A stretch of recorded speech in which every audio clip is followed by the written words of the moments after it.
সামরিক বাহিনী, সিভিল প্রশাসন, পুলিশ এবং সর্বস্থানে মিডিয়া সব জায়গায় রয়ে গেছে, অটুটভাবে রয়ে গেছে। কোনো কিছুর পরিবর্তন হয়নি, 5 মাসেও পরিবর্তন হয়নি। এবং আপনাকে নিশ্চিত করে বলে দিতে পারি, ডক্টর মোহাম্মদ ইউনূস এইভাবে যদি চলতে থাকে, নিজের চোখের মাঝখানে কালো কাপড় লাগিয়ে, আর এই যাত্রা পার্টির উপদেষ্টা, তারপরে কি বলে এটাকে, এই ছাত্রীদের, শিক্ষক ছাত্রীর প্রেমিকদেরকে এনে যদি এখানে উপদেষ্টা বানিয়ে মনে করে সংস্কার করবে, তাহলে ডক্টর ইউনূস এটা দুঃস্বপ্ন দেখছে। পরিগণিত করেন না, করলে তিনি শাহাবুদ্দিন চুপ্পুর কাছে শপথ গ্রহণ করতেন না। এখন যে ইউনূস সরকার আছে, জনগণের ম্যান্ডেট দেওয়া সরকার, কিন্তু দুর্ভাগ্যক্রমে এই সরকার বিপ্লবটাকে হাতছাড়া করে প্রতি বিপ্লবীদের ক্ষমতায় বসিয়ে রেখেছে, যেটা আমি বারবার বলছি, বারবার বললেই। যে ঘোষণাপত্র পাঠ করার কথা ছিল 21শে ডিসেম্বর, সেটা পাঠ করা হয়নি। কাদের নির্দেশে এই ঘোষণাপত্র পাঠ করা বন্ধ করা হলো এবং ডক্টর ইউনূসও নাকি পদত্যাগ করতে চেয়েছিলেন। দর্শক, এই বিষয়ে আপনাকে তথ্য দিব।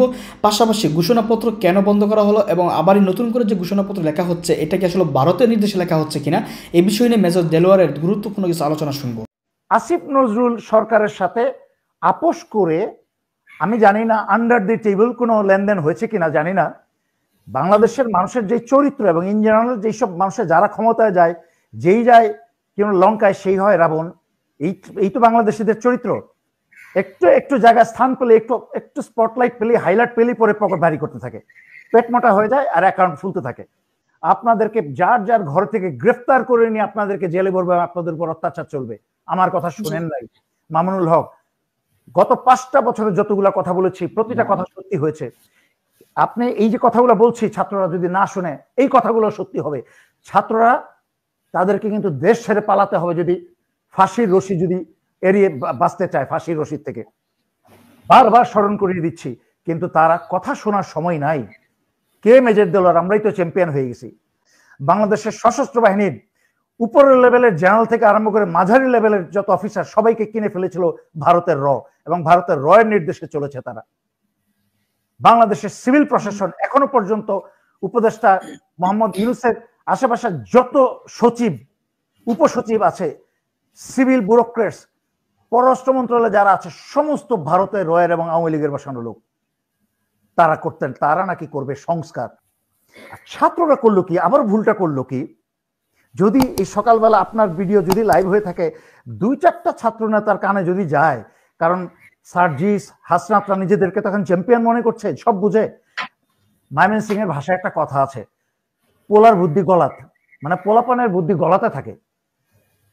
তো এই যে মনে করছে লাফাচ্ছে, রক্ত গরম, যা বলছে হ্যান করেঙ্গা ত্যান করেঙ্গা, সামনে দিয়ে মশা যায় থাপ্পড় মারে, পিছন দিয়ে হাতি যায়, চোখেই পড়ে না, গায়েই লাগে না। সেই হাতিটা বারবার দেখানোর চেষ্টা করি, দেখো তোমাদের পিছন দিক দিয়ে হাতি যাচ্ছে, পাত্তাই দেয় না। কালকে সার্জিসকে আমি কয়েকবার ফোন করলাম, মেসেজ করলাম, সার্জিস সেটা দেখার সময় নাই। তাহলে ওদেরই ভোগান্তি হবে না, ওদের বিপ্লব হারাবে না তো কাদের বিপ্লব হারাবে? ওরা চ্যাম্পিয়ন হয়ে গেছে। এখন সার্জিস একই সাথে ডক্টর মোহাম্মদ ইউনূস আরেক চালাকি মারলো, পশ্চিমা চালাকি মারলো, সাথে সাথে এই তাদের আতেলগুলাকে ডেকে বললো, নাম দিয়ে দেওয়া একটা তারুণ্যের উৎসব 2025 নাম দিয়ে একটা খামে সিল মেরে দিল। পুরো বিপ্লবটাই একেবারে অফিসিয়ালি স্বাক্ষর মেরে সিল মেরে নিয়ে নিল। আজকে বাংলাদেশের বিকাল 3:30টায় বিপ্লব হতে যাচ্ছে, কিন্তু তার আগে কিন্তু আসিফ নজরুল নিয়ে নিল পুরা লেখার দায়িত্ব, ঘোষণাপত্র লেখার দায়িত্ব। মানে এখন পুরো ভারতীয় আওয়ামী এবং সেনাবাহিনীর নির্দেশে, সেনা প্রধানের নির্দেশে সেটার ঘোষণাপত্র তৈরি হবে। আর তথাকথিত অতি বুদ্ধিমান, অতি চালাক সার্জিস এবং হাসনাতরা হা করে তাকিয়ে দেখবে। 2 দিন পরে যখন টনক নড়ে মেজর দেলোয়ারের কথা শুনে, আরে মেজর দেলোয়ারের কথাই তো ঠিক, আমরা তো এবারও হারালাম, তখন এসে আবার রাস্তায় দাঁড়িয়ে মরে দাঁড়িয়ে চিৎকার করবে, কেউ শুনবে না। তৃতীয়ত করলো কি, নাম দিল, ছাত্ররা নাম দিল মার্চ ফর ইউনিটি। আগে নাম দিয়েছিল জুলাই বিপ্লব ঘোষণাপত্র। এক রাত্রের মাঝখানে আসিফ নজরুল সরকারের সাথে আপোষ করে, আমি জানি না আন্ডার দি টেবিল কোনো লেনদেন হয়েছে কিনা জানি না, বাংলাদেশের মানুষের যে চরিত্র এবং ইন জেনারেল যেসব মানুষের যারা ক্ষমতায় যায়, যেই যায় কেন লঙ্কায় সেই হয় রাবণ, এই এই তো বাংলাদেশিদের চরিত্র। একটু একটু জায়গায় স্থান পেলে, একটু একটু স্পটলাইট পেলে, হাইলাইট পেলে পরে পকেট ভারী করতে থাকে, পেট মোটা হয়ে যায় আর অ্যাকাউন্ট ফুলতে থাকে। আমি জানি না, বা সময়ে কিন্তু বাংলাদেশিরা সবই জেনে যায়। তো চট করে আধা দিনের মাঝখানে নাম হয়ে গেল জুলাই বিপ্লব, ঘোষণাপত্রে বদলে নাম হয়ে গেল মার্চ ফর ইউনিটি। আচ্ছা ঠিক আছে, নাম যাই হোক সেটা বড় কথা না, নাম দিয়ে বড় কথা না, কাম দিয়ে বড় কথা। সো কে কি বড় কথা বললো, কে কি করলো, সেইটার দিকে আমার মনোযোগ থাকবে না। এইবার ছাত্ররা যদি সরকারের আসিফ নজরুলের মিষ্টি কথায় এবং ওই ওই আরেক বাটপার কি বলে ওই শফিকুল আলম, এদের বাটপারি মিষ্টি কথায় যদি, হ্যাঁ এদের বাটপারি মিষ্টি কথায় যদি ভুলে গিয়ে, যেটা আমি সেই আজকে থেকে এত বছর আগে মামুনুল হক সাহেবকে বলেছিলাম যে আপনারা লাখ লাখ লোক নিয়ে, হেফাজতের লোক নিয়ে আপনারা রাস্তায় নামছেন, আপনারা দয়া করে হাসিনার পতন না ঘটিয়ে বাসায় ফিরে যাবেন না, আপনাদেরকে যার যার ঘর থেকে গ্রেফতার করে নিয়ে আপনাদেরকে জেলে ভরবে, আপনাদের উপর অত্যাচার চলবে। আমার কথা শুনেন নাই মামুনুল হক। গত 5টা বছরে যতগুলা কথা বলেছি প্রতিটা কথা সত্যি হয়েছে। আপনি এই যে কথাগুলো বলছি, ছাত্ররা যদি না শুনে এই কথাগুলো সত্যি হবে। ছাত্ররা তাদেরকে কিন্তু দেশ ছেড়ে পালাতে হবে যদি ফাঁসির রশি যদি এড়িয়ে বাঁচতে চায়, ফাঁসির রশির থেকে। বারবার স্মরণ করিয়ে দিচ্ছি, কিন্তু তারা কথা শোনার সময় নাই। কে মেজর দেলোয়ার, আমরাই তো চ্যাম্পিয়ন হয়ে গেছি। আরে বাবা, মেজর দেলোয়ার কিছু চায় না তোমাদের কাছ থেকে। আমাকে পায়ে ধরে উপদেষ্টা বানাতেও, আমি অনেকে তো চিৎকার করছে উপদেষ্টা হতে চায়, আমাকে অনুরোধ করলেও আমি উপদেষ্টা হওয়ার শখ নাই আমার। আলহামদুলিল্লাহ আমি যেখানে আছি, যেভাবে আছে ভালো আছি। আমি এই নতুন প্রজেক্ট জনগণকে আমি দিক নির্দেশনা দিয়ে তাদেরকে এইভাবে তাদেরকে আমি বুঝাতে চাই, যখনই কোনো সরকারের অংশ হব তখনই আমি পচে যাব, নষ্ট হয়ে যাব, তখনই আমি আর কথা বলতে পারবো না, তখন আমি প্রধান উপদেষ্টার সমালোচনা করতে পারবো না। আমি যদি বিএনপিতে যাই তাহলে আমি তারেক রহমানের সমালোচনা করতে পারবো না। আর অন্য দলের কথা বাদ দিলাম, কোন প্ল্যাটফর্মের অংশ হলেই আমার মুখ থেকে আর সত্যি কথা বেরোবে না। এই জন্য আমি কোনো ক্ষমতা চাই না। জি, আমি আপনার কাছে যেটা জানতে চাই যে এই যে সচিবালয়ে এত বড় একটা ঘটনা ঘটে গেল, সেখানে বলা হয়েছে যে তিন দিনের মধ্যে তদন্ত কমিটি রিপোর্ট দিবে। তো এর মধ্যে কিন্তু আমরা আর কিছু জানতে পারি নাই, কারণ এই যে জুলাই বিপ্লবের ঘোষণাপত্র, মার্চ টু ইউনিটি, তারপরে গণ অভ্যুত্থানের ঘোষণাপত্র, এইগুলোর মাঝে কি আসলে তদন্তটা হারিয়ে যাচ্ছে কিনা? আপনি কি মনে হয় সচিবালয়ের তদন্ত হারিয়ে যাচ্ছে কিনা বা ধাপাচাপা পড়ে যাচ্ছে কিনা? হাসিনার 16 বছরে এই অসহায় নির্যাতিত জাতি জানে যে প্রতিটা খুনির হত্যাকারীকে স্বয়ং শেখ হাসিনার নির্দেশে তার লোক দিয়ে হত্যা হচ্ছে। প্রতিটা বিডিআর হত্যা থেকে আরম্ভ করে বাংলাদেশের সকল হত্যা, গুম, খুন সবকিছু অপরাধ। অথচ অসহায় বাংলাদেশি মানুষ আন্দোলন না করে সেই শেখ হাসিনা খুনির কাছেই খুনের বিচার চেয়েছে মূর্খের মতো, যার ফলে 16 বছর হাস্যরস্য তামাশা হয়েছে, কোনো বিচার হয়নি। এখন 16 বছর পরে একমাত্র বাস্তব জিনিস হয়েছে 1500 ছাত্র ছাত্রী শহীদ এবং 1000 আহত। এরপরে উপদেষ্টা সরকার এসে পশ্চিমা স্টাইলে ভাষণ, উনি শুধু ভাষণ দিতে জানেন, পশ্চিমা স্টাইলে উনি ভাষণ দিলেন যে 100 দিন পরে পরে আসেন আর ওই একই ভাষণ রিনিউ করেন, হয়েছে হচ্ছে হবে, হয়েছে হচ্ছে হবে এবং সকল বিচারের বিচার হবে।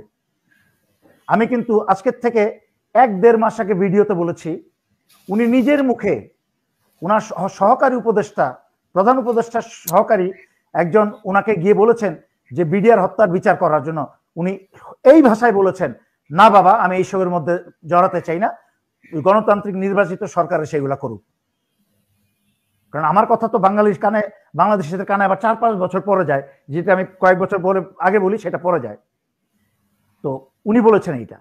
এরপরে যখন আমাদের শ্রদ্ধেয়, আমাদের সম্মানিত brigadier general Hasan Nasir sir অবসরপ্রাপ্ত, উনি বীরের বেশে যখন এটাকে নিয়ে নাড়াচাড়া শুরু করলেন এবং আন্দোলন করতে শুরু করলেন, তখন বাধ্য হলো যে আগামী 5 দিনের মাঝখানে আমরা একটা কমিটি করব, একটা কমিশন করব। এই কমিশন 5 দিনের মাঝখানে যখন চাপে পড়লো, দেখলো আস্তে আস্তে এটা জনতার সমর্থন পাচ্ছে। কারণ একটা জিনিস সাধারণ জনগণও বুঝে, বিডিআরের বিচারটা, হত্যাকাণ্ড এবং তার বিচারটা এতটাই স্পর্শকাতর, কারণ এই হত্যাকাণ্ডের মাধ্যমেই বাংলাদেশের স্বাধীনতা এবং সার্বভৌমত্ব হারিয়েছিল। বাংলাদেশের সশস্ত্র বাহিনীকে হত্যা করা হয়েছিল। বাংলাদেশের সশস্ত্র বাহিনীর উপরের লেভেলের জেনারেল থেকে আরম্ভ করে মাঝারি লেভেলের যত অফিসার সবাইকে কিনে ফেলেছিল ভারতের র, এবং ভারতের র এর নির্দেশে চলেছে তারা। বাংলাদেশের সিভিল প্রশাসন এখনো পর্যন্ত উপদেষ্টা মোহাম্মদ ইউনূসের আশেপাশে যত সচিব উপসচিব আছে, সিভিল ব্যুরোক্রেটস, পররাষ্ট্র মন্ত্রণালয়ে যারা আছে, সমস্ত ভারতের রয়ের এবং আওয়ামী লীগের বসানো লোক। তারা করতেন, তারা নাকি করবে সংস্কার। সুতরাং এই বিডিআর হত্যাকাণ্ড যেই বিষয়ে হয়েছিল, যেটা কমিশন করেছে চাপে পড়ে, ওই কমিশনের নামের তালিকাটাও দেখেন।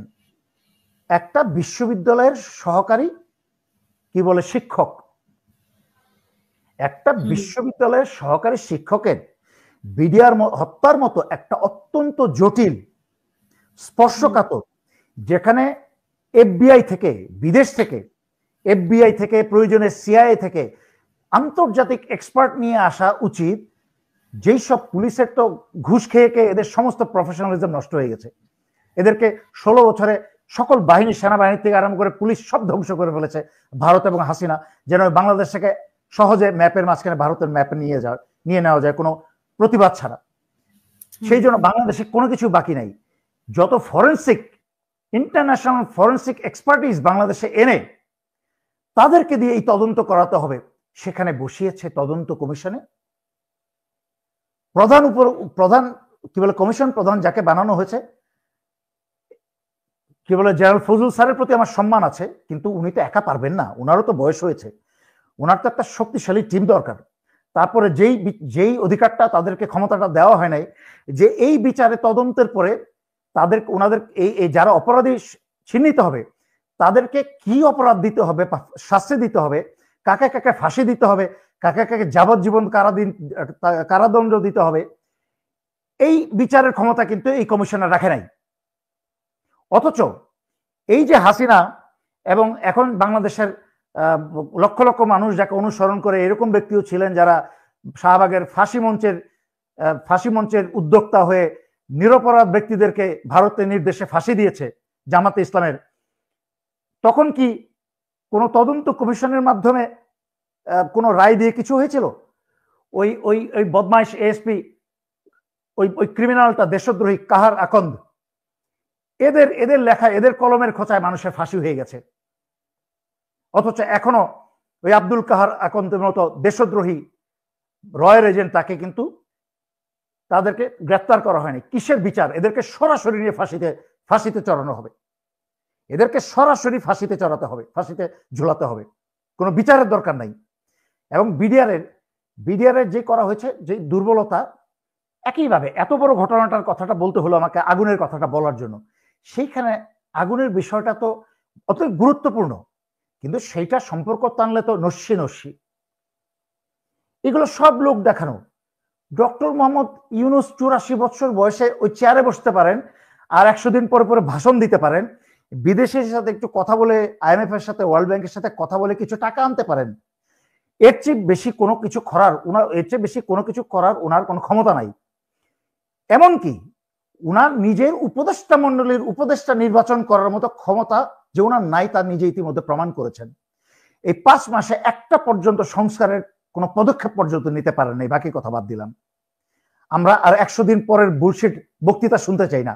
বাংলাদেশের মানুষ জানে উনি খুব সুন্দর, জাতিসংঘে, আন্তর্জাতিক মহলে অনেক সুন্দর বক্তৃতা দিতে পারেন, এটা তো উনি এক্সপার্ট, কিন্তু আমরা কাজ দেখতে। গণ অভ্যুত্থান হয়েছিল নাকি বিপ্লব হয়েছিল, এটা নিয়ে একটা দেখলাম, একটা যেটাকে বলে ফনি একটা বিতর্ক হচ্ছে বাংলাদেশে। মানে আমি নাম বলবো না, একজন খুবই ভালো ইউটিউবার, তিনি আজকে একটা অনুষ্ঠান করলেন গতকাল, সেখানে উনি প্রথমেই শুরু করলেন যে বিপ্লব না গণ অভ্যুত্থান। তা আমি ওনার সঙ্গে বিতর্কে জড়াচ্ছি না, আমি প্রথমেই আমার বক্তব্য বলছি এইভাবে যে ফরাসি দেশের সঙ্গে বাংলাদেশের একটা মিল আছে। ফরাসি দেশে বা ফ্রান্সে 3টা বিপ্লব হয়েছিল, 1789, 1830 এবং 1848। বাংলাদেশেও ঠিক তিনটা বিপ্লবের মাঝে দিয়ে আমরা গেলাম, একটা 1971, আর একটা 1975, আর একটা সর্বশেষ 2024। তো এটাই দ্বারা বুঝতে পারবেন একজন প্রফেশনাল ইতিহাসবিদ হিসেবে আমি কথাগুলো বলছি। ফরাসি বিপ্লব পড়েছি এবং revolution of 1789, second revolution 1830, third revolution 1848 বলা হয়। মানে নিউজিল্যান্ড থেকে আমেরিকা পর্যন্ত যতগুলো বিশ্ববিদ্যালয়ের যতগুলো ইতিহাস বিভাগ আছে, এবং কোন ইতিহাস বিভাগেই ইউরোপের ইতিহাস ছাড়া মানুষের ইতিহাস বোঝা যায় না, জানা যায় না। আমার এক শিক্ষক ছিলেন, তিনি বলতেন যে ফরাসি বিপ্লব সম্বন্ধে জানে না, প্রথম মহাযুদ্ধ দ্বিতীয় মহাযুদ্ধ কবে হয়েছিল জানে না, এবং নিজের দেশের ইতিহাস জানে না, সে ব্যক্তি যত বড়ই পণ্ডিত হোক, যে বিষয় যত বড় বিজ্ঞানী, যত বড় ডাক্তার, যত বড় ইঞ্জিনিয়ারই হন না কেন, তিনি প্র্যাকটিক্যালি অশিক্ষিত, যিনি ইতিহাস জানেন না। এটা আমি ইতিহাসবিদ হিসেবে বলছি না, জানা দরকার, অত্যন্ত জানা দরকার, খুবই বেশি দরকার। যেটা আমি কালকে এবং পরশুদিন যে দুটো ভিডিও করলাম, যে আরাকান আমাদের অবিচ্ছেদ্য অংশ, আরাকানকে বাংলাদেশে দখল করতে হবে, এছাড়া বাংলাদেশ পূর্ণতা পাবে না। আমি কালকের পরশুদিনের ভিডিওতে বলেছি দুই পার্টে, যে আসাম, মেঘালয়, ত্রিপুরা, মণিপুর আমাদের পশ্চিমবঙ্গ বাংলাদেশের অংশ নয়। বাংলাদেশের অংশ হচ্ছে মিয়ানমার 1784 সাল থেকে যেটা দখল করে রেখেছে আরাকান। আরাকান ছিল বাংলাভাষী একটা রাজ্য, মুসলিম সংখ্যা গরিষ্ঠ। সুতরাং এই ইতিহাসটা না জানলে আরাকানের উপর যে আমাদের ক্লেম আছে কেউ বোঝেন না। যাই হোক, আমি আজকের ব্যাপারে আমি বলতে চাচ্ছি, আমি আমার প্রিয় ছাত্রদেরকে, সমন্বয়কদের অভিনন্দন জানাচ্ছি যে তারা দেরিতে হলেও এটা বুঝতে পেরেছে যে আমাদের যে 2024 সালে যে বিপ্লব হলো, গণ অভ্যুত্থান নয়, গণ অভ্যুত্থান দিয়েই বিপ্লব হয়। যে বিপ্লব হলো সে বিপ্লবের একটা ইশতেহার দরকার, ঘোষণাপত্র দরকার, প্রক্লেমেশন দরকার। এই প্রক্লেমেশন ছাড়া মার্কিন যুক্তরাষ্ট্রেরও হয়েছিল প্রক্লেমেশন, ফরাসি বিপ্লবের পরে সেখানে মানুষের অধিকার সম্পর্কে, মানুষ মুক্ত, কোন রাজা কোন স্বৈরাচার তার মালিক নয়, এটাই ফরাসি বিপ্লব থেকে উঠে এসেছে। মার্কিন যুক্তরাষ্ট্রের স্বাধীনতা আন্দোলন, যেটা 1776 থেকে 1783 পর্যন্ত যখন মার্কিন যুক্তরাষ্ট্র স্বাধীন হয়ে গেল, তারাও একটা প্রক্লেমেশন করেছিল এবং সেখানে মানুষের অধিকার নিয়ে কথাবার্তা বলা হয়েছে। তদ্রূপ আমি আশা করি যে ঘোষণাপত্র একটা আসবে, বিপ্লবের ঘোষণাপত্র, গণ অভ্যুত্থানের কোনো ঘোষণাপত্র আসে না। তো এই যে 1830-এর বিপ্লবে সম্রাট চার্লস দ্য 10th, 10ম চার্লসকে অপসারণ করা হলো, ওটাও জুলাই মাসে হয়েছিল, 3 দিনের বিপ্লব, জুলাই রেভলিউশন বলা হয়। 1789-এরটাও কিন্তু জুলাই রেভলিউশন, 14 জুলাই। আর 1848-এ হয়েছিল লুই ফিলিপকে সরানো হলো, ওটা হলো ফেব্রুয়ারি মাসে। 2টা জুলাই বিপ্লব, একটা ফেব্রুয়ারি বিপ্লব হয়েছে ফরাসি দেশে। এবং রাষ্ট্র সরকারের ব্যবস্থা, সমাজ ব্যবস্থার আমূল পরিবর্তন হয়েছিল বলেই ওগুলো বিপ্লব। যারা বলবেন 2024-এর হাসিনার আমলের সঙ্গে এই যে বর্তমান ইউনূস সরকারের পার্থক্য কি, অনেক মৌলিক পার্থক্য আছে। জনগণের ইচ্ছা প্রসূত যে সরকার গঠন হয়েছে সেটা জনগণের ম্যান্ডেট আছে, সুতরাং এটা জনগণের সরকার, একদলীয় ফ্যাসিবাদী সরকার নয়। তা আমি ওই বিতর্কে যাচ্ছি না। আপনারা যারা মনে করেন, যাদের শঙ্কা আছে যেটা 2024-এ আমরা কি করলাম, গণ অভ্যুত্থান করলাম না বিপ্লব করলাম, তাদের আমি বলি, আপনারা পৃথিবীর যতগুলো বিশ্ববিদ্যালয় আছে সবগুলো বিশ্ববিদ্যালয়ের যতগুলো ফরাসি বিপ্লবের উপর যে বইগুলো পড়ানো হয় সেখানে কি বলা হয়েছে, 1789, 1830, 1848, এই বিতর্কের এখানেই অবসান হওয়া দরকার। তবে যে কাজটা মঙ্গলবারে হওয়ার কথা ছিল 31শে ডিসেম্বর, ছাত্র সমন্বয়করা যে শহীদ মিনারে যে বিরাট সমাবেশ করেছিলেন, কনজারভেটিভ এস্টিমেট হচ্ছে কমপক্ষে 3000 গাড়ি এসছে বিভিন্ন জায়গা থেকে, ট্রাক, বাস, মাইক্রোবাসে করে হাজার হাজার লোক ঢাকায় এসছিলেন। এটাও একটা তাদের সফলতা। কিন্তু এই সফলতার পরে আবার যেন এই কোমর ভাঙা সরকার, মানে ডক্টর ইউনূসের সরকার বিপ্লবী সরকার হতে পারত, তবে ডক্টর ইউনূস বিপ্লব বোঝেন না, অথবা তিনি নিজেকে একটা বিপ্লবী সরকারের প্রধান হিসাবে পরিগণিত করেন না।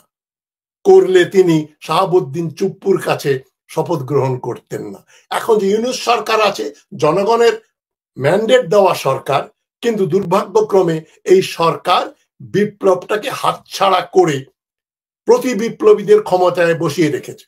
যেটা আমি বারবার বলছি, বারবার বললেই এটা আপনাদের মনের ভিতরে গেঁথে যাবে এবং আপনারা তখন মনে করবেন আমি যেটা বলছি কোনো বাগাড়ম্বর করছি না, অতিশয়োক্তি করছি না। আমি যেটা বলি যুক্তি দিয়ে বলি। মানে প্রতি বিপ্লবী কারা? শাহাবুদ্দিন চুপ্পু। প্রতি বিপ্লবী কারা? জেনারেল ওয়াকারুজ্জামান। তিনি খুব সুকৌশলে ভারতের হাতের ক্রীড়নক হিসাবে, পুতুল হিসাবে তিনি কাজ করলেন। তিনি হাসিনাকে সুকৌশলে পাঠিয়ে দিলেন, তার নিয়ন্ত্রণে প্রায় 500-600 আওয়ামী লীগের গুন্ডা পান্ডা খুনি ডাকাতদের উনি আশ্রয় দিয়ে ধীরে ধীরে পার করিয়ে দিলেন। উনি দায়ী, আয়না ঘরের জন্য দায়ী, সেনাবাহিনী যত মানুষ হত্যা করেছে সেগুলোর জন্য দায়ী। তিনি মিথ্যাচার করলেন, এই মিথ্যাচারের জন্য তার বিচার হওয়া দরকার। উনি বলছেন সেনাবাহিনী কোনো মানুষ হত্যা করেনি, তার মানে আমরা আপনারা সবাই মিথ্যা কথা বলছি।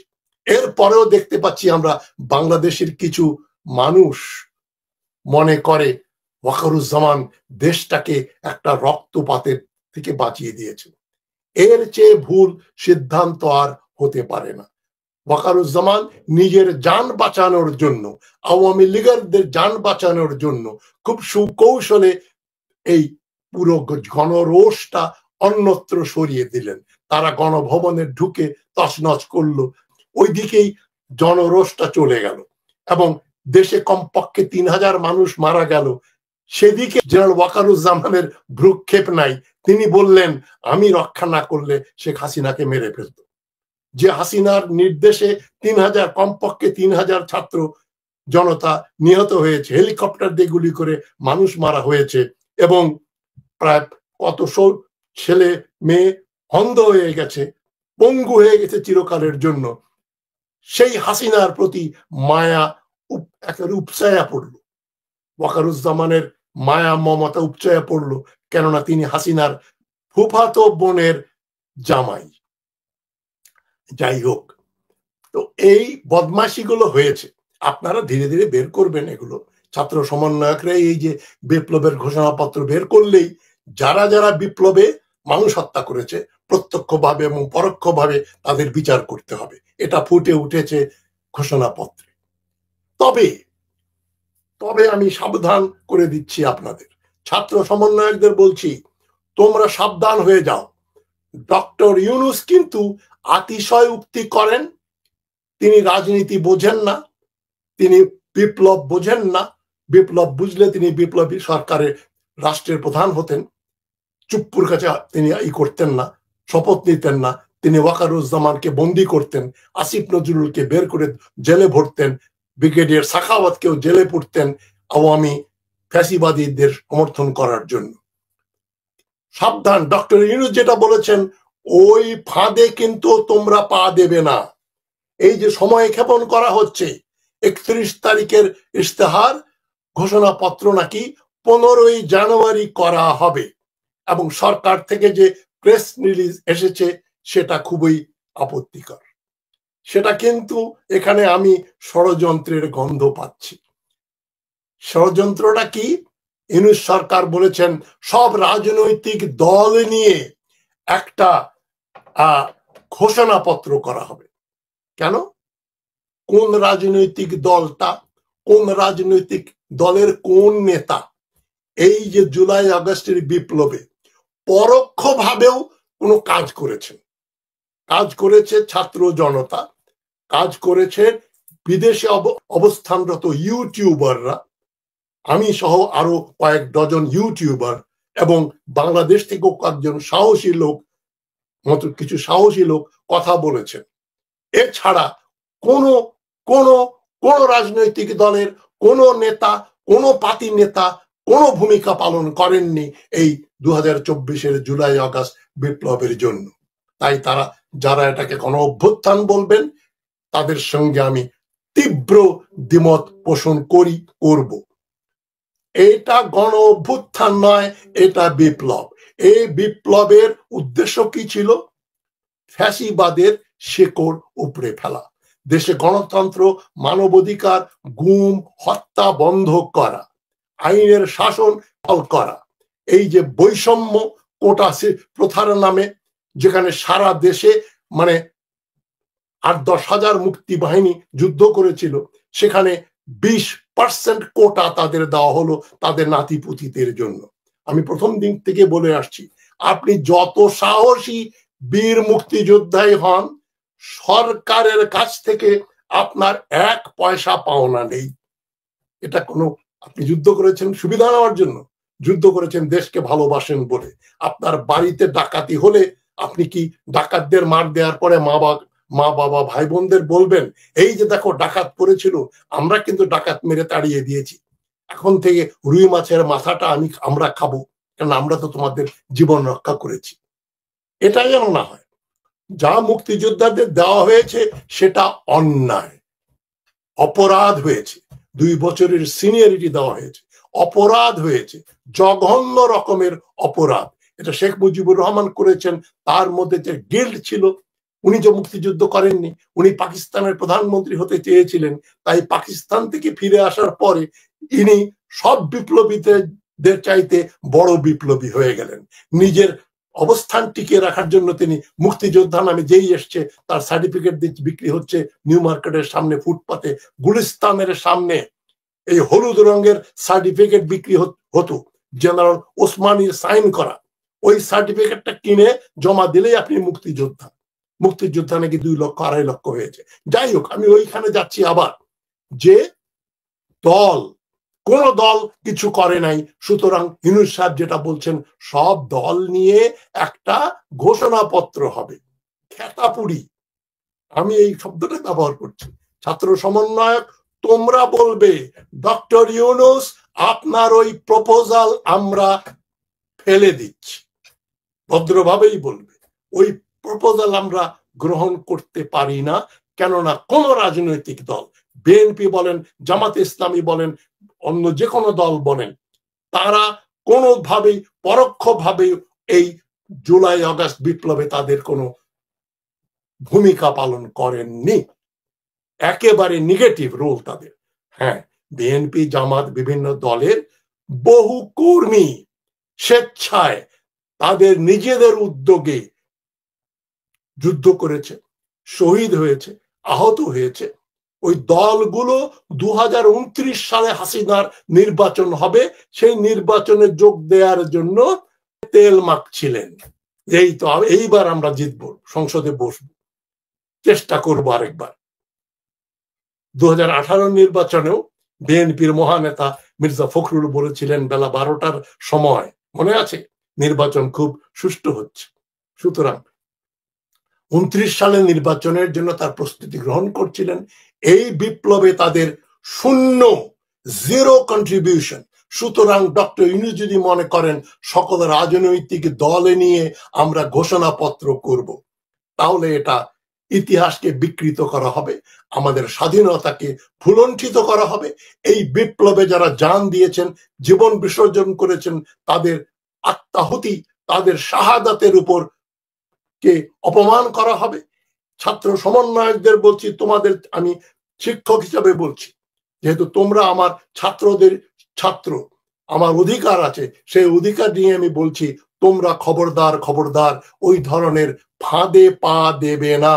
তোমরা বলবে, আমি খুব খুশি হয়েছি কতগুলা বুলেট পয়েন্ট সেখানে তারা বলেছে আওয়ামী লীগকে নিষিদ্ধ করা। অবশ্যই অবশ্যই ফ্যাসিস্ট পার্টি, যেটা আমি বহুবার বলেছি, হিটলারের নাৎসি পার্টি, মুসোলিনির ফ্যাসিস্ট পার্টি, তাদের উৎখাতের পরে আর জার্মানিতে এবং ইটালিতে দল হিসেবে তারা আর টিকে থাকতে পারেনি, তাদের রাতারাতি নিষিদ্ধ করা হয়েছিল। অবশ্যই আওয়ামী লীগকে নিষিদ্ধ করতে হবে, যেটা ছাত্র জনতার এই যে ম্যানিফেস্টোতে উঠে এসছে, ঘোষণাপত্রের যে খসড়া আমরা দেখলাম, অবশ্যই আওয়ামী লীগকে নিষিদ্ধ করতে হবে, কারণ আওয়ামী লীগ সক্রিয়ভাবে ফ্যাসিবাদ কায়েমে সাহায্য করেছে। যারা এবং বিএনপির মির্জা ফখরুল ইসলাম সাহেব এবং মির্জা আব্বাস এবং রুহুল কবির রিজভী, তারা যে ঘ্যান ঘ্যান করে যে কথাগুলো বলছেন, মায়া হয় তাদের প্রতি, করুণা হয়। তবে খালেদা জিয়া কথা সাহস করে যে কথাগুলো বলেছেন, আমরা দেখছি মির্জা ফখরুল ইসলাম, মির্জা আব্বাস এবং রুহুল কবির রিজভীর বয়ান তার সম্পূর্ণ বিপরীত। খালেদা বলেছেন এই শাসনতন্ত্রকে অপব্যবহার করে হাসিনা দেশটাকে একটা স্বৈরাচারী শাসনে অধীনে নিয়ে গিয়েছিল, আমরা ক্ষমতা গেলেই এই শাসনতন্ত্রকে ছুঁড়ে ফেলে দেব। আর মির্জা আব্বাস বলছেন হ্যাঁ হ্যাঁ হ্যাঁ, তা করা যাবে না, শাসনতন্ত্র আমাদের 30 লক্ষ শহীদের রক্তে অর্জিত। তিনি খালেদা জিয়ার বিরুদ্ধাচরণ করলেন।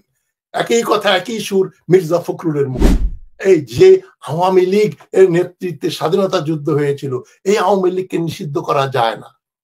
তারপরে এই হাসিনার কদম বুঝি করা প্রেসিডেন্ট চুপ্পু মিয়াকে অপসারণ করলে নাকি সাংবিধানিক সংকট হবে। সুতরাং এই সমস্ত দলের এইগুলো বিতর্কিত লোকদেরকে নিয়ে আমরা কোনো ঘোষণাপত্র হতে দেব না। ছাত্র সমাজ, তোমাদের বলছি, তোমরা অনড় থাকবে। তোমাদের এই 15 তারিখে যখন তোমাদের সম্মেলন হবে, আবার বোধহয় শহীদ মিনারে, তোমরা সক্রিয় থাকবে। একটা দলের একটা নেতাও যেন প্ল্যাটফর্মের 100 গজের ভিতরে আসতে না পারে, কাউকে কোনো বক্তব্য দিতে দেবে না। ডক্টর ইউনূস বিপ্লবের ফলে উনি নিজেই স্বীকার করেছেন, ছাত্ররা আমাকে বসিয়েছে, ছাত্ররা বললেই আমি চলে যাব। এই ব্যাপারে যেন উনি স্টিক করেন। তোমরা তাকে মনে করিয়ে দেবে যে আমরা কিন্তু বিপ্লবের পরে আপনাকে বসিয়েছি, আপনি বিপ্লবের সন্তান হিসাবে কাজ করবেন। কোন রাজনৈতিক দলের দালালি করলে কিন্তু আমরা সেটাকে পছন্দ করব না। তাই ছাত্রদের বলছি, খবরদার খবরদার, কোমর ভাঙা সরকারের ফাঁদে পা দেবে না।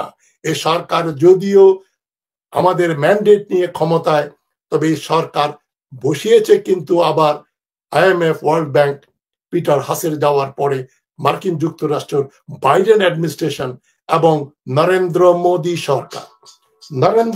সরকার এই ইউনূস সরকারের প্রধান পৃষ্ঠপোষক।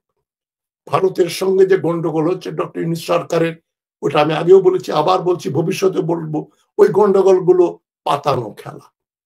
ভারতের সঙ্গে আসল জায়গায় কোনো গন্ডগোল নেই। ভারতের সঙ্গে ব্যবসা বাণিজ্য হবে, ট্রানজিট নেবে, তারা যা কিছু অন্যায় করেছে সেটা করে যাবে যদি ইউনূস সরকার ক্ষমতায় থাকে। ছাত্রদের বলছি, এই যে বিপ্লবের ম্যানিফেস্টোতে 16ই জানুয়ারি থেকে বাংলাদেশে নতুন বাংলাদেশে যদি পদার্পণ করতে না পারে, তাহলে এই যে যত কথা হয়েছে সব কথাই ব্যর্থ হয়ে যাবে। অ্যাকশন দেখাও, কথা না। এই যে ছোটবেলায় যখন সিনেমা হলে সিনেমা দেখতাম, ইংরেজি সিনেমা আসতো, তো ছোট্ট শহর সিরাজগঞ্জ শহরের লোকজন তখন ইংরেজিতে সাবটাইটেলও থাকতো না, যে ছবিগুলোতে ডায়ালগ থাকতো, কথাবার্তা থাকতো, সেগুলো তারা বলতো যে ভালো না, খালি কথা। ছবি কিরম রে, ভালো না খালি কথা, অ্যাকশন নাই, মারামারি নেই। যেখানে মারামারি হবে সেটা দেখবে তারা, সেটা হচ্ছে ভালো সিনেমা।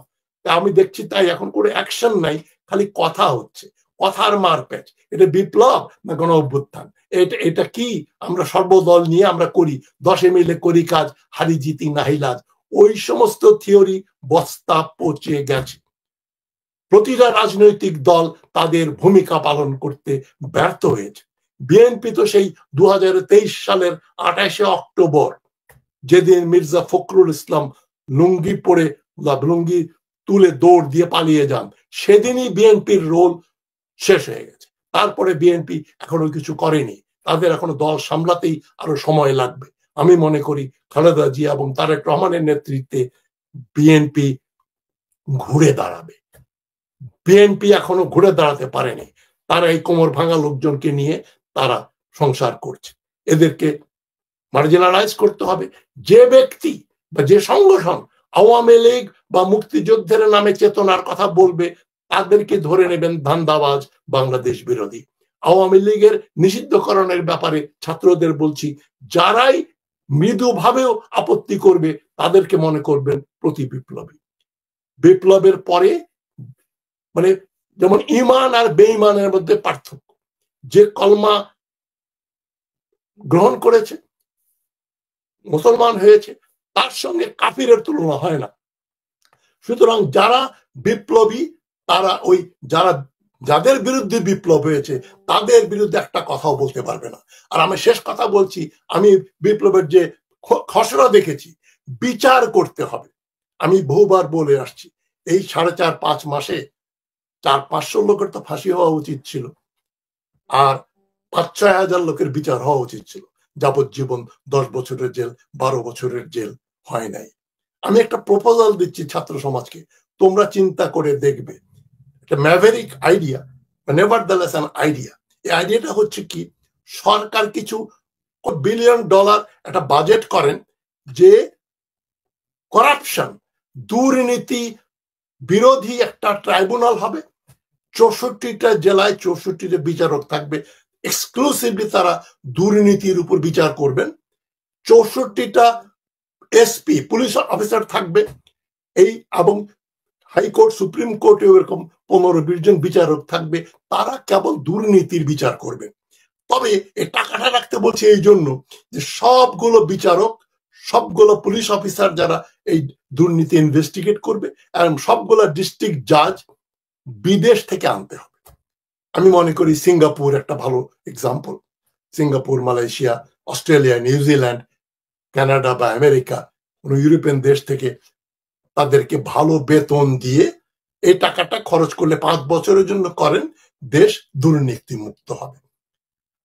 কমপক্ষে তাদের যাবজ্জীবন কারাদণ্ড দেন, সমস্ত সম্পত্তি বাজেয়াপ্ত করেন। এটা ঘোষণাপত্রে আসতে হবে, যারা দুর্নীতি করেছে তাদের সমস্ত সম্পত্তি আমরা বাজেয়াপ্ত করব, যেখানে যে সম্পত্তি পাওয়া যায়। আমার বাবা যদি হয় তারও সম্পত্তি বাজেয়াপ্ত করতে হবে। এটা না হলে কিন্তু বিপ্লব হবে না।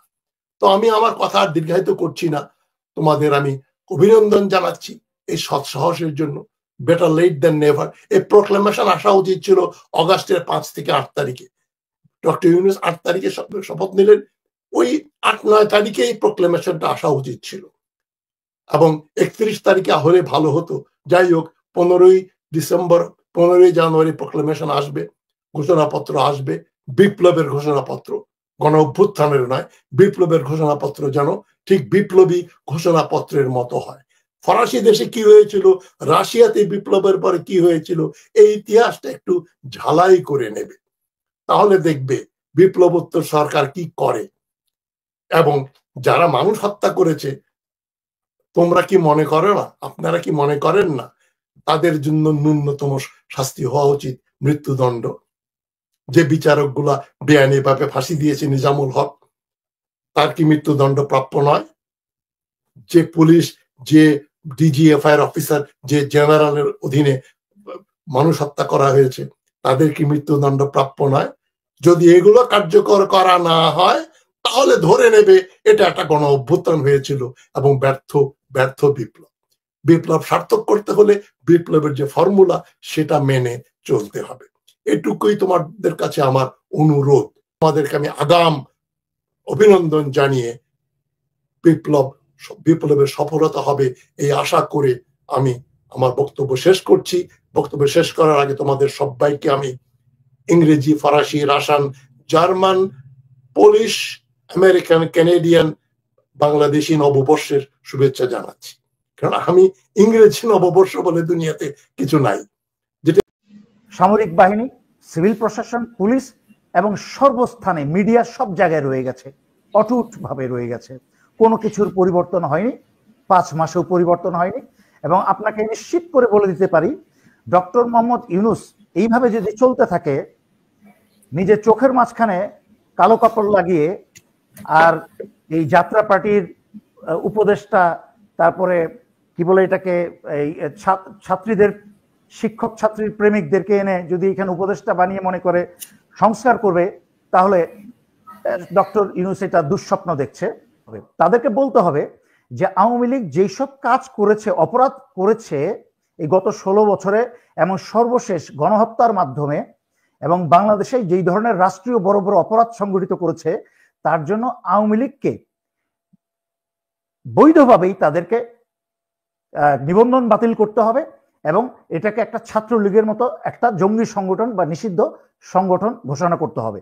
এই জন্য তাদেরকে আমি সাধুবাদ জানিয়েছি গতকালকে। এটা শেষ চেষ্টা।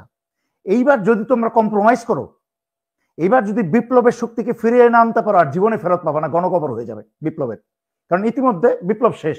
এবার বিপ্লব কিন্তু আইসিইউতে আছে। বিপ্লব এই আইসিইউ থেকে ফেরত আনার, নর্মাল ক্যাবিনে ফেরত আনার কিন্তু এই শেষ সময়, শেষ সুযোগ। আমি গতকালকেই একটা প্রায় 9 মিনিটের মতো একটা ভিডিও করেছি ছাত্রদেরকে উৎসাহ দেওয়ার জন্য। যেহেতু ছাত্ররা এই যে জুলাই অগাস্টের বাংলাদেশে একটা গণ অভ্যুত্থান হলো, এখানে যদি আবারও শ্রদ্ধা ভরে স্মরণ করতে চাই সাঈদ, শহীদ সাঈদ, শহীদ মুগ্ধ এবং আরো এরকম 1500 বা তার চেয়ে বেশি যারা জীবন দিয়েছে এই বাংলাদেশের স্বাধীনতা, সার্বভৌমত্ব রক্ষা করতে এবং জনগণের অধিকার আবার ফিরিয়ে আনতে। এবং কথাটা ওখান থেকেই টানতে হচ্ছে এই জন্য, বিকজ এই যে জুলাই আগস্টে কিন্তু বাংলাদেশে যা হয়েছে তা কিন্তু গত 16 বছরের স্বৈরাচারের অত্যাচারে পুঞ্জীভূত যেই রাগ অথবা ক্ষোভ জনগণের মানুষের মধ্যে, সেই ক্ষোভের স্বতঃস্ফূর্ত বহিঃপ্রকাশ। যে কেউ তাদেরকে সত্যিকার অর্থে নেতৃত্ব দিয়ে, সাঈদকে মনে করেন কি আপনি সাঈদ কোনো ছাত্র নেতার বা ডক্টর ইউনূসের কারোর আদেশে গিয়ে সে বুক পেতে দিয়েছিল হাত তুলে গুলি খাওয়ার জন্য? চিন্তা করতে হবে। সাঈদ মুগ্ধ যে পানি নিয়ে নিজে টিয়ার গ্যাসের চোখ জ্বলছিল, সেখানে সবাইকে কার পানি লাগবে পানি লাগবে এই বলে বলে সবাইকে সাহায্য করতে করতে নিজেই গুলি খেয়ে মারা গেল। আপনার কি মনে হয় ডক্টর মোহাম্মদ ইউনূসের বা কোনো ছাত্র নেতার নির্দেশে সে এটা করেছে? করে নাই। স্বতঃস্ফূর্তভাবে বাংলাদেশের ছাত্র ছাত্রী জনতা এগিয়ে এসেছে। তার মাঝখানে বিএনপি, জামাতের অন্যান্য যারা তারাও ছিল, সেটা অস্বীকার করা যাবে না। বাট মূলত এখানে ছাত্র ছাত্রী যেই জনতা, তাদের ভূমিকা ছিল। স্বতঃস্ফূর্তভাবে তারা জীবন দিয়েছে এবং সেই কারণেই কিন্তু স্বৈরাচারী শেখ হাসিনা পালিয়েছে। কিন্তু স্বৈরাচারী শেখ হাসিনা পালিয়েছে, আমাদেরকে শুরুতে বারবার মনে করিয়ে দিতে হবে যে স্বৈরাচারী শেখ হাসিনার সম্পূর্ণ 16 বছরের তৈরি করা সম্পূর্ণ অবকাঠামো, সামরিক বাহিনী, সিভিল প্রশাসন, পুলিশ এবং সর্বস্থানে মিডিয়া সব জায়গায় রয়ে গেছে, অটুটভাবে রয়ে গেছে। কোনো কিছুর পরিবর্তন হয়নি, 5 মাসেও পরিবর্তন হয়নি। এবং আপনাকে নিশ্চিত করে বলে দিতে পারি, ডক্টর মোহাম্মদ ইউনূস এইভাবে যদি চলতে থাকে, নিজের চোখের মাঝখানে কালো কাপড় লাগিয়ে, আর এই যাত্রা পার্টির উপদেষ্টা, তারপরে কি বলে এটাকে, এই ছাত্রীদের, শিক্ষক ছাত্রীর প্রেমিকদেরকে এনে যদি এখানে উপদেষ্টা বানিয়ে মনে করে সংস্কার করবে, তাহলে ডক্টর ইউনূস এটা দুঃস্বপ্ন দেখছে। এটা কোনোদিনই ডক্টর ইউনূস 5 বছর থাকলেও করতে পারবে না। এখানে যা হচ্ছে বুঝতে হবে, 5ই আগস্টের পরে হাসিনা যখন পালায়, তখনই কিন্তু আসিফ নজরুল, ভারতীয় এজেন্ট, কিন্তু এই নাহিদ, আসিফ এদেরকে ধোকা দিয়ে, এই ছাত্রদেরকে আলাদা করে, ছাত্র নেতাদেরকে আলাদা করে নিয়ে কিন্তু ধোকা দিয়ে পুরো বিপ্লবটাকে তার পকেটের মাঝখানে ভরে নিয়েছে। এবং বঙ্গভবনের চুপ্পুর কাছে নিয়ে কিন্তু এই চুপ্পুর অধীনে এবং এই গণ অভ্যুত্থানের পরে, একটা বিপ্লবের পরেও সংবিধানের অধীনে তারা চালাকি করে শপথ পাঠ করিয়ে বিপ্লবটাকে হাইজ্যাক করে নিয়েছে। বিপ্লব কিন্তু যেই দিন শপথ পড়ে সেদিনই কিন্তু বিপ্লব শেষ। সার্জিস, তারপরে হাসনাত, তাদের কিন্তু খবরই নাই। কারণ আসিফ নজরুল এত বড় একটা চালাক মাল যে কি করে ফেললো। আর ছাত্ররা তো রক্ত গরম, কম বয়স, ওরা তো তারপর থেকে মানে সবাই মনে করছে যারা নিজেরা চ্যাম্পিয়ন। কিন্তু বিপ্লব যে অনেক আগে চুরি হয়ে গেছে তাদের কিন্তু খবর নাই। ওইদিকে হচ্ছে আসিফ নজরুল আর এইদিকে সেনানিবাসে হচ্ছে জেনারেল ওয়াকার, সেনা প্রধান জেনারেল ওয়াকার। এই দুইজন মিলে আর সাংবিধানিক শক্তি হচ্ছে চুপ্পু। তার মানে কি এই যে ত্রিভুজের ক্ষমতা, এই ত্রিভুজের ক্ষমতা দিয়ে কিন্তু চলছে আজকের এই ভাঙ্গাচোরা বাংলাদেশ। আর ডক্টর আসিফ নজরুল নিজেকে মনে করছেন প্রধান উপদেষ্টা, চলছে সব ভালোভাবেই চলছে। আমাকে একটু খুলে বলতে হচ্ছে এই জন্য, ওইটা না বললে শুধুমাত্র পরের ঘটনাগুলো বলছে জুলাই ঘোষণার কি বল বিপ্লবের ঘোষণা, তাহলে এই কনটেক্সটটা না বুঝলে কিন্তু বাকিটা বোঝা যাবে না। তো সেখানে এই যে প্রধান উপদেষ্টার পাশে সমস্ত আওয়ামী লোকজন এবং ভারতের দালালরা বসে আছে, বেশ কয়েকবার চেষ্টা করা হয়েছে প্রধান উপদেষ্টাকে চোখে আঙুল দিয়ে বলা, নাম ধরে বলা যে এই লোকটা কিন্তু এই লোক, যা আপনার সামরিক সচিব জেনারেল ফেরদৌস কিন্তু হাসিনাকে খালা বলে রেখে এত বছর হাসিনার অধীনেই ছিল, তারই সেবা যত্ন করেছে। কিন্তু ডক্টর ইউনূস হচ্ছে একটু গোয়ার টাইপ, যা নিজে বুঝে তার নিজের কথাই ঠিক, আর কারো কথা শুনতে রাজি না। আর পশ্চিমাদের মঞ্চে দাঁড়িয়ে শুধু প্রবীণদের সময়, জওয়ানদের সময় সব বক্তৃতা দিয়ে বেড়ায়।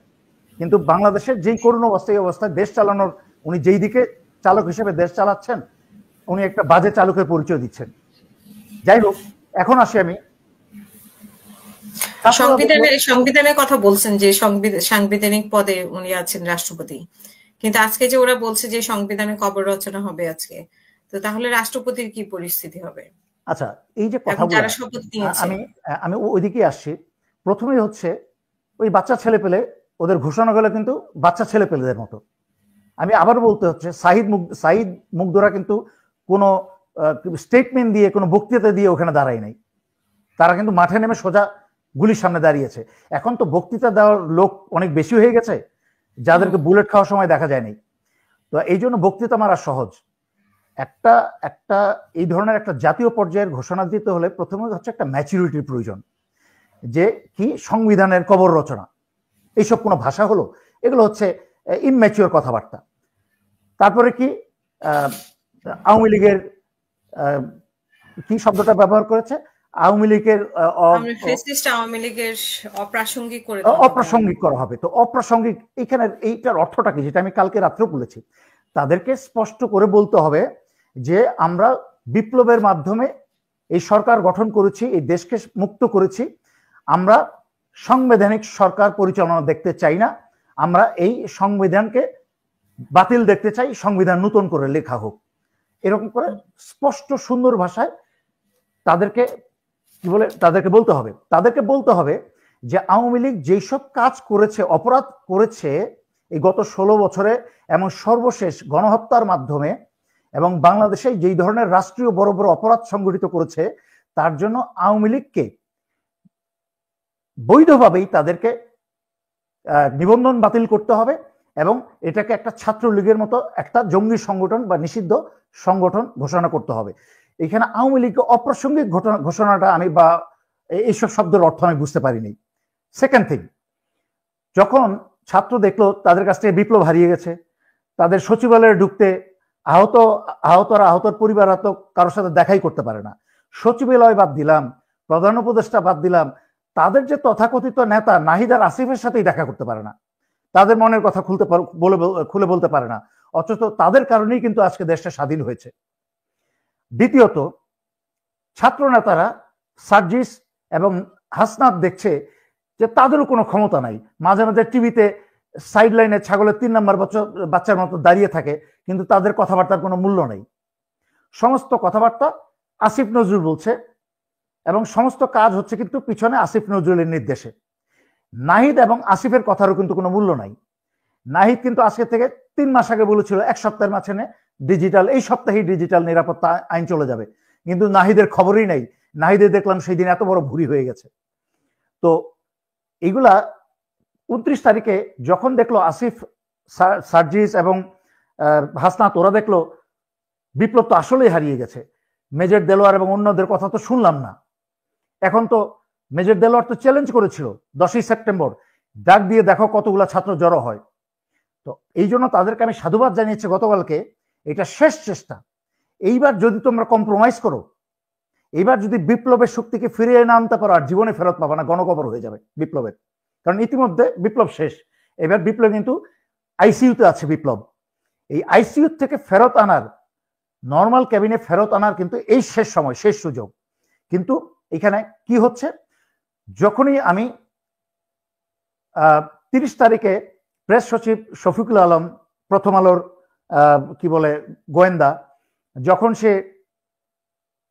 ছাত্ররা যখন ডাক দিল যে জুলাই বিপ্লবের ঘোষণাপত্রের, তখন শফিকুল আলম এসে বলল যে জুলাই বিপ্লবের ঘোষণাপত্রটার সাথে সরকারের কোনো সম্পৃক্ততা নাই, এটা একটা বেসরকারি পদক্ষেপ। যখনই সাথে সাথে আমি লাইভে গিয়ে বললাম, চ্যালেঞ্জ করলাম যে কত বড় নির্লজ্জের কাজ, যে যাদের রক্তের উপর মারিয়ে এসে তারা সরকারে বসলো, তারাই এখন নিজেদেরকে দূরে সরিয়ে নিচ্ছে ছাত্রদের এবং এই বিপ্লবী ছাত্রদের কাছ থেকে। সাথে সাথেই এই ধান্দাবাজ আসিফ নজরুল করলো কি, সাথে সাথে কি করলাম, কি একটা বোকামির কাজ করে ফেললাম, আমাদের কাছে স্টেজ আবার হারিয়ে যাচ্ছে। সাথে সাথেই একটা ডাক দিয়ে বসলো কি, সরকারের পক্ষ থেকে জাতীয় ঐক্যমতের ভিত্তিতে জুলাই ঘোষণাপত্র সরকার তৈরি করবে। মাই ওয়ার্ড, গণ অভ্যুত্থানে ঘোষণাপত্র। আমি তো ওইদিকে আরো জটিল করছি না। বাংলাদেশের মানুষ হচ্ছে খুব সহজ সরল, বাংলাদেশের মানুষ হচ্ছে খুবই সাধারণ মানুষ। মানুষই এমনি এত বেশি, গত এত বছর বা এত বেশি ইংরেজি শব্দ, সাংবিধানিক শব্দ, কঠিন কঠিন রাজনৈতিক শব্দ ব্যবহার হয় যে বাংলাদেশের গরিব মানুষ যাদের পেটে খাবার যায় না, তারা এসব শব্দ কোত্থেকে বুঝবে। এই জন্য আমি একটু খুলে বুঝার, এত বছর ধরে, গত 5 বছর ধরে সহজ ভাষায় বোঝানোর চেষ্টা করি যে সাধারণ মানুষ যদি বুঝে তাহলে শিক্ষিতরা বুঝবে। তো সোজা কথা, আমি দুইটা সংমিশ্রণের প্যাচ লাগাই না, এটা তো আমি বুঝতে পারছি। হ্যাঁ, দুইটা মানে ঘোষণাপত্র একটা, কিন্তু দুই রকম বলতেছে। মাই ওয়ার্ড সার্জিস হাসনাত বলছে এক কথা, বা ছাত্র নেতারা বলছে এক কথা, বলছে বিপ্লবী কি বলে জুলাই বিপ্লবের ঘোষণাপত্র, যার মাঝখানে কন্টেন্টস আমি কিছু উপদেশ দিয়েছিলাম যদি কানে গিয়ে থাকে। তারপরে কিন্তু তারা বলছে কি, আসিফ নজরুলের ভাষা, সরকার এই ঘোষণাপত্র তৈরি করবে জাতীয় ঐক্যমত্যের ভিত্তিতে। মানে এখানে কিন্তু আবারও বিপ্লবটা চুরি করে নিয়ে গেল। আসসালামু আলাইকুম প্রিয় দর্শক, সেনাপ্রধান জেনারেল ওয়াকরুজ্জামান স্পষ্টভাবে, মোটামুটি স্পষ্ট করে জানিয়ে দিয়েছেন দ্রুত নির্বাচনের কোনো বিকল্প নেই, এবং দেশে এই মুহূর্তে যে প্রশাসনিক এবং রাজনৈতিক নানান বিশৃঙ্খলা চলছে তা থেকে উত্তরণের জন্য রাজনৈতিক সরকারের কোনো বিকল্প নেই। এবং এ কথা তো সত্য যে বর্তমান সরকারের শক্তি হচ্ছে সেনাবাহিনী, সেনাবাহিনীর সমর্থনের উপরেই বর্তমান অন্তর্বর্তীকালীন সরকার টিকে রয়েছে। সেই জায়গা থেকে সেনাপ্রধান যখন এমন মন্তব্য করেন, সেক্ষেত্রে আমাদের প্রধান উপদেষ্টা কিংবা সরকার আসলে কি করবে? এবং একটু তো স্পষ্ট যে সরকারের পক্ষ থেকে নির্বাচন বিলম্বিত করার নানান ধরনের প্রচেষ্টা চালানো হচ্ছে নানান অজুহাতে। আমরা বরং জেনারেল ওয়াকরুজ্জামান কি বলেছেন সেটা আমরা একটু জেনে আসি, তারপরে না হয় ছোট করে আরেকটু বিশ্লেষণ করা যাবে। প্রথম আলোর একটি সাক্ষাৎকারে প্রশ্ন ছিল সেনাপ্রধানের কাছে, প্রধান উপদেষ্টা সাধারণ নির্বাচনে একটি সময়সীমা দিয়েছেন, এ বিষয়ে কিছু বলবেন। আমরা জানি প্রধান উপদেষ্টা গত কয়েকদিন আগে 16 ডিসেম্বর বিজয় দিবসে জাতির উদ্দেশ্যে দেওয়া ভাষণে তিনি বলেছেন যে 2025-এর শেষার্ধে বা 2026-এর প্রথমার্ধে নির্বাচন হতে পারে। অর্থাৎ প্রথমার্ধ বলতে আমরা 4 ভাগ করলে মার্চ বোঝাতে পারে। এবং সেই জায়গা থেকে সেনাপ্রধান বলছেন দেশবাসী অবশ্যই একটি ভালো নির্বাচন চাই, প্রধান উপদেষ্টা নির্বাচনের সময়সীমা দিয়েছেন, সেটা ঠিক সময়। আমরা অন্তর্বর্তী সরকারের নির্বাচনের রূপরেখা বাস্তবায়নে সব সহযোগিতা করব। এবং আমাদের সেনাপ্রধান জেনারেল ওয়াকরুজ্জামানও নিশ্চয়ই গত কয়েক মাস আগে আন্তর্জাতিক বার্তা সংস্থা রয়টার্সকে দেওয়ার এক সাক্ষাৎকারে তিনি মন্তব্য করেছিলেন যে 18 মাসের মধ্যে নির্বাচন হতে পারে বা নির্বাচন দেওয়া উচিত দেশে গণতান্ত্রিক প্রক্রিয়া নিয়ে যাওয়ার জন্য। এবং সেই 18 মাসের সঙ্গে কিন্তু মিলে যায় প্রধান উপদেষ্টা যেটি বলেছেন, এবং সেই জায়গা থেকে তো অবশ্যই তিনি সেটিকে সমর্থন করবেন। এবং তিনি নিজেও ধরে নিয়েছেন প্রধান উপদেষ্টার সময়সীমা নিয়ে যে নানান ধরনের গুঞ্জন চলছে, প্রধান উপদেষ্টা প্রেস সচিব আবার বললেন যে জুনের মধ্যে নির্বাচন হতে পারে 2026-এর, সেটা নিয়ে নানান ধরনের ধূম্রজাল। কিন্তু বোঝা যাচ্ছে সেনাবাহিনীও প্রধান উপদেষ্টার যে সময়সীমা সেটিকে সর্বোচ্চ 2026-এর মার্চ পর্যন্ত সম্ভবত ধরে নিচ্ছেন।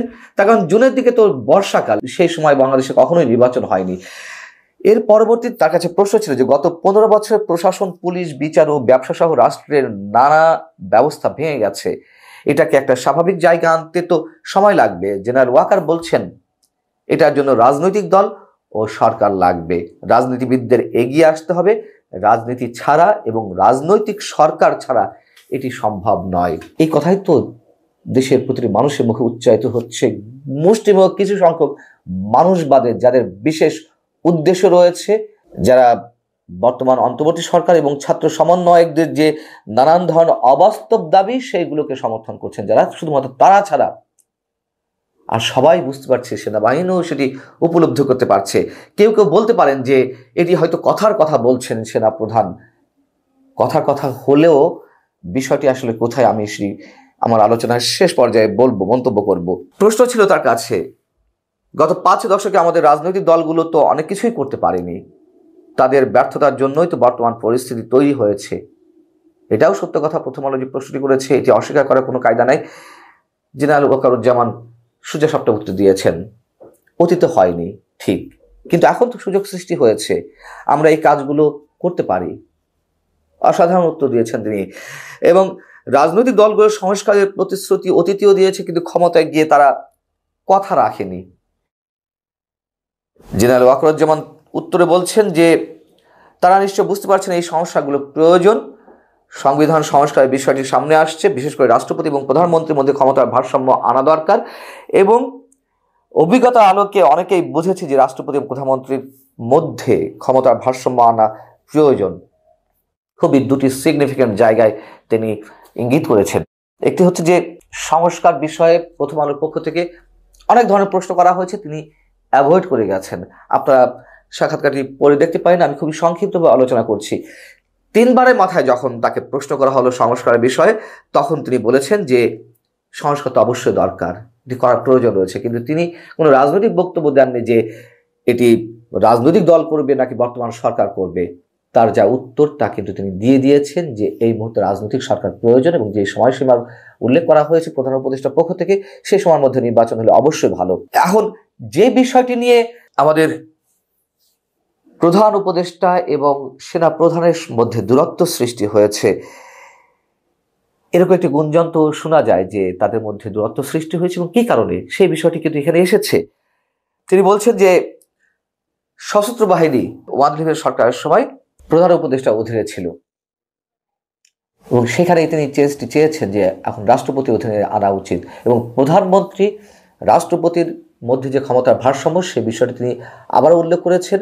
এর আগে তিনি এই ধরনের মন্তব্য করে নানান ধরনের বিতর্ক এটিকে কেন্দ্র করে গড়ে উঠেছিল, সেই বিষয়টি তিনি আবারও স্পষ্ট করেছেন এবং বলেছেন যে আমি এই ধারণার কথা বলছি। কোন ধারণা? সশস্ত্র বাহিনীর প্রধান উপদেষ্টা অধীনে ছিল ওয়ান লিভের সরকারের সময়, ক্ষমতার ভারসাম্য আনার প্রসঙ্গটি নিয়ে ভাবছি। এর পরপরই প্রশ্ন ছিল যে বিগত 50 বছরে দেখা গেছে যে সেনাবাহিনীর কখনো নিজেরা ক্ষমতায় এসেছে, বারবার আপনাদের প্রতি বা সেনা কর্মকর্তাদের প্রতি মানুষ আহ্বান জানিয়েছে, এটাও তো বাস্তবতা। কিন্তু তিনি বলছেন যে 1-11 অভিজ্ঞতা খুব বেশি ভালো না, এবং সেনা সদস্যদের দীর্ঘদিনের উপস্থিতির কারণে মাঠ পর্যায়ে বিশৃঙ্খলা সৃষ্টি হয়, সেনাবাহিনী বিতর্কের মধ্যে জড়িয়ে পড়ে। সেই কথাগুলো তিনি স্পষ্টভাবে এখানে ইঙ্গিত করেছেন। এর পরবর্তীতে সেনাবাহিনীর রাজনীতিতে কোনো ধরনের আগ্রহ আছে কিনা, যেটি নিয়ে এখন অনেক বেশি আলোচনা হচ্ছে। বর্তমান সরকার ব্যর্থতা পরিচয় দিচ্ছে, বর্তমান বাংলাদেশকে একটা জায়গায় আনতে হলে অবশ্যই সেনাবাহিনীকে হাল ধরতে হবে, সেনাবাহিনীকে ক্ষমতায় আসতে হবে, এরকম নানান ধরনের মন্তব্য করছেন, যেগুলোর সঙ্গে আমরা একমত নই। অবশ্যই বিরাজনীতিকরণের পথে দেশ এগিয়ে যাক, নিশ্চয়ই আমরা সেটি চাই না। সেনা প্রধান সেটি স্পষ্ট করে বলেছেন যে সামরিক বাহিনী অবশ্যই রাজনীতিতে হস্তক্ষেপ করবে না বা করা উচিত নয়। রাজনীতিতে নাক গলানোর বিষয়টি সেনাবাহিনীর জন্য ক্ষতিকর। অতীতে এগুলো হয়েছে, আমরা অতীত থেকে শিখছি, এটি কখনো ভালো ফল বয়ে আনেনি। এবং তিনি অন্তত যতদিন ক্ষমতায় আছেন বা সেনা প্রধান হিসেবে তার মেয়াদকালে তিনি রাজনীতিতে নাক গলাবেন না, এটি তিনি স্পষ্ট করে বলেছেন। এবং সেনাবাহিনীকে রাজনৈতিক পরিমণ্ডলে কোনোভাবেই হস্তক্ষেপ করতে দেয়া হবে না। এবং এই জায়গাটিতে এসে আমি একটু যোগ করতে চাই, যেটি প্রথমে বলছিলাম যে সেনা প্রধান জেনারেল ওয়াকারুজ্জামান কথা প্রসঙ্গে বলতে পারেন দ্রুত নির্বাচন চাই, রাজনৈতিক সরকার দরকার, বাংলাদেশে যে ধরনের বিচার বিভাগীয় সমস্যা চলছে কিংবা ব্যবসা সহ পুলিশ প্রশাসনে সব কিছুর জন্য একটা রাজনৈতিক সরকারের কোনো বিকল্প নেই। আমরা যদি তর্কের খাতিরে ধরেও নেই যে তিনি কথার কথা বলেছেন, প্রকাশ্যে অনেক কিছু বলা সম্ভব নয়, কথার কথা যদি বলেও থাকেন, আমাদেরকে ধরে নিতে হবে এটি তারা উপলব্ধি করতে পারছেন এই মুহূর্তে কি প্রয়োজন, কতটা দ্রুত নির্বাচনের প্রয়োজন, সেটা তো অন্তত বোঝা যায়। উপলব্ধি না করলে তারা এইটুকু উচ্চারণ করতেন না, এবং এটাই বাস্তবতা। এবং শুরুতে আমি যে কথাই বলছিলাম যে এই সরকার কার শক্তিতে টিকে আছে, এই প্রশ্ন অনেকের। আমেরিকা নিশ্চয় আগের মতন সরকারকে শেল্টার দিবে না বা টিকে থাকার জন্য যা ইচ্ছা তা করবে না। ভারত তো নেই, থাকার প্রশ্ন ওঠে না। চীন চুপচাপ রয়েছে। তাহলে গুটি কয়েক ছাত্র সমন্বয়কের উপরেই এই সরকার টিকে আছে। সবকিছুর পরেও বলতে হবে এত প্রশ্নের উত্তর এক জায়গাতেই পাওয়া যাবে। সেনা সমর্থন ছাড়াই এই সরকারের টিকে থাকার কথা নয় এতদিন, এবং যে কদিন টিকে থাকবে আমাদের ধারণা, এটুকু বিশ্বাস করি, সেনাবাহিনী একটা বড় বিপর্যয় থেকে 5 আগস্ট দেশকে উদ্ধার করেছে, এবং আগামীতেও সেনাবাহিনী নিশ্চয়ই জনগণ যেদিকে আছে তার পক্ষেই থাকবে। এবং জেনারেল ওয়াকারুজ্জামান দর্শক আলোচনা শুনেছেন, আলোচনা শুনে বুঝতে পেরেছেন, আমরা শুনতে পেরেছি ডক্টর ইউনূস সাহেব বলেছেন যদি ঘোষণাপত্র পাঠ করা হয় তাহলে তিনি পদত্যাগ করবেন, তিনি থাকবেন না। এবং আবার বলছেন যে ছাত্র উপদেষ্টা বলতে না পাঠ করতে দেওয়া হয় তাহলে তারাও উপদেষ্টা থাকবেন না। মোটামুটি একটা 12 ধরনের হিবিজিবি অবস্থা ভিতরে ভিতরে হয়েছিল। তো এখন যে আলোচনা হচ্ছে যে এই ঘোষণাপত্র নাকি আসিফ নজরুল্লাহ পাঠ করতে দেয়নি, তারা নাকি ছাত্রদেরকে বাধ্য করেছে। তো এখন এটা বাধ্য করেছে, এখন যদি নতুন করে আবার সরকার বলেছে এই ঘোষণাপত্র তারা লিখবে জাতীয় ঐক্যমতের ভিত্তিতে। এখন তো আলোচনা জাতীয় ঐক্যমতের ভিত্তিতে লিখতে গেলে কি আসলে সেটা বাংলাদেশের ঘোষণাপত্র, জুলাই গণঅভ্যুত্থান ঘোষণাপত্র হবে, নাকি সেটা ভারতের নিয়ন্ত্রণাধীন কোনো ঘোষণাপত্র হবে, এই বিষয়ে কথা বলেছেন। দর্শক সব আলোচনা শুনেছেন, শুনে আসলে মন্তব্য কি কমেন্ট বক্সে কমেন্ট করবেন।